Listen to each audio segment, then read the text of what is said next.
my first real skate experience outside my neighborhood was Del Mar Skate Ranch, and I think that was in 1981 or 82.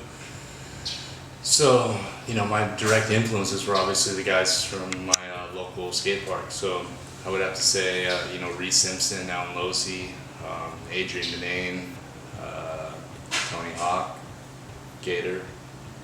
Then, Jason Jessica started showing up there around 87, 88. I grew up in North County, San Diego. I lived in Del Mar. I lived in Encinitas and Cardiff and in Vista, and I even lived in Fallbrook at one point. But, when my skateboarding career started, take off, and most of my childhood I lived in Vista. So I would hang out with Hensley and Steve Ortega and Mario Rubalcaba and Brendan Chaffel and all of my Vista skate crew. So we'd go to Del Mar as a group usually.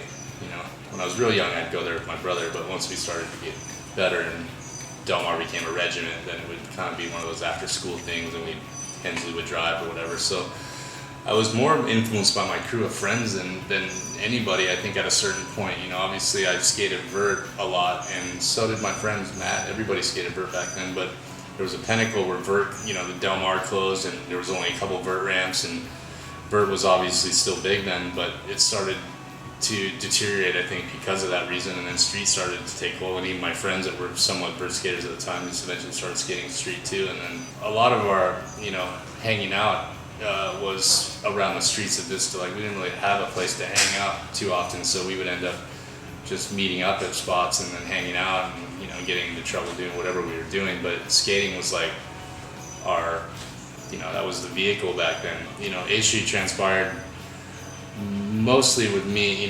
My attraction to 8th Street, obviously I loved Mike Ternansky. I wasn't really good friends with him at that time when 8th Street started. I knew him. He helped me out in a couple scenarios that were pretty crucial, and he had my back, and I really respected him for that. I got left at a contest in Las Vegas when I was like 13, and he flew me home and whatever. That was one of the reasons why I quit Vision. But anyways, I was friends with Mike, but mainly it was I rode for Pal, and I didn't have a community of friends that I was a part of, that I went on trips with, or I didn't have my buddy that I could go to a contest with that was on Pal or whatever. Like, all my friends were all my local friends were starting to ride for 8th Street as 8th Street was starting to transpire, because Mike Ortega rode for 8th Street too, right? Yeah, Mike met Matt Hensley at the Santa Clara skate camp, in 1987, I think, and Matt, became stayed there, and I think he helped out doing some counseling or whatever he did to be able to hang there all summer. So that's how Mike and Matt got close, and then that's right around the time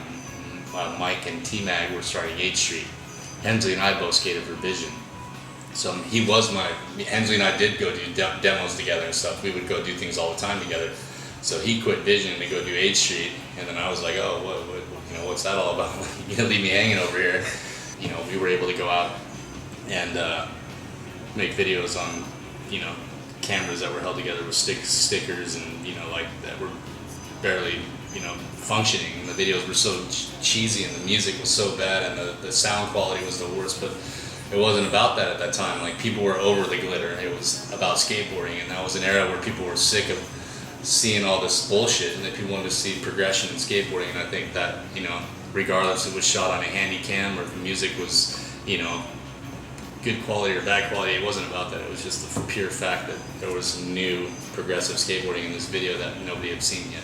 I point it out often because I have this conversation, and I feel lucky and blessed that I was a part of skateboarding in that era. Obviously, from a business standpoint, it was the worst time in skateboard, one of the worst lulls in skateboard history, but, it was some of the most, for me, some of my best memories and some of my most, genuine skate, moments were in that time period. So, but it was a time period where the building blocks of street skating and vert skating, the fundamentals, were kind of up in the air at that time.